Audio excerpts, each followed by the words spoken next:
نے عقل مندی کا کام کیا، حالانکہ انہیں شیطان سے ہمدردی کی۔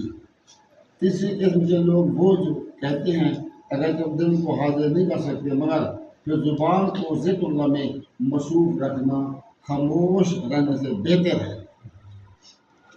اگرچہ دل کا کر ذکر اللہ کرنا اس طرح کے ذکر سے کہیں بہتر ہے۔ میٹھے میٹھے اسلامی بھائیوں، دیکھا آپ نے، اول نہ لگے تب عمل کو جاری رکھنا ہی ہمارے لیے بہتر ہے۔ بہرحال نیک بننے کے لیے مدنی نسخوں پر عمل کرنا پڑتا ہے۔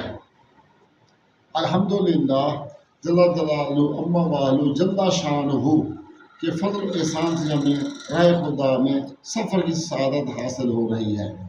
آپ بھی مستحق ہیں مبارکباد کے، طوبیٰ مبارکباد ہوں آپ کو، مدنی قافلے میں بیٹھے ہوئے ہیں اور مدنی قافلہ چل رہے ہیں، ابھی مبارکباد کے مستحق ہیں۔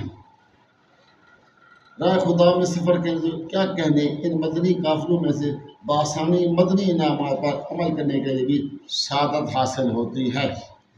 یاد رکھیے، ہمیں نیک بننے پر استقامت پانے کے لیے مدنی قافلوں میں سفر کو اپنا معمول بنانا ہوگا۔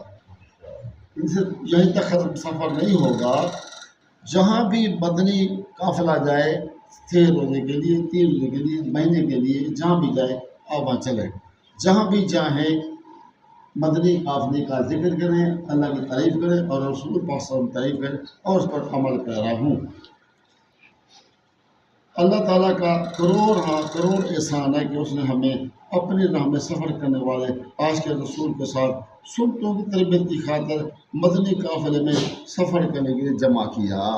اللہ کا لاکھوں کروڑوں شکر ہے، ہم کب مدنی قافلے میں سوار ہیں۔ جس طرح نوح علیہ السلام کی کشتی آ جاؤ چڑھ جائے گا، وہ پلا پا جائے گا، اگر نہ چڑھے گا تو بالکل رہ جائے گا۔ وہی مدنی قافلے کا بھی وہی کشتی والی بات ہے۔ الحمدللہ حضرت مدنی قافلے میں سفر نے بے شمار نیکی حاصل کرنے والے استقامت پانے کا بہترین ذریعہ ہے۔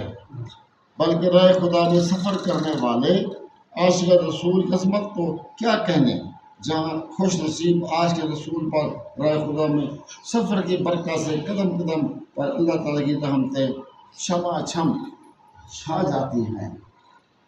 برسات ہو رہی ہے، وہی انبیاء کرام علیہ السلام سنت اور صحابہ کرام علیہ السلام کی سنت اور بزرگ دین رحمۃ اللہ علیہ کی مقدس طریقوں پر چلنے کی سعادت حاصل ہو رہی ہے۔ یہ ہماری خوش بختی ہے، خوش نصیبی ہے۔ الحمدللہ عز و جل اما جل شانہ راہ خدا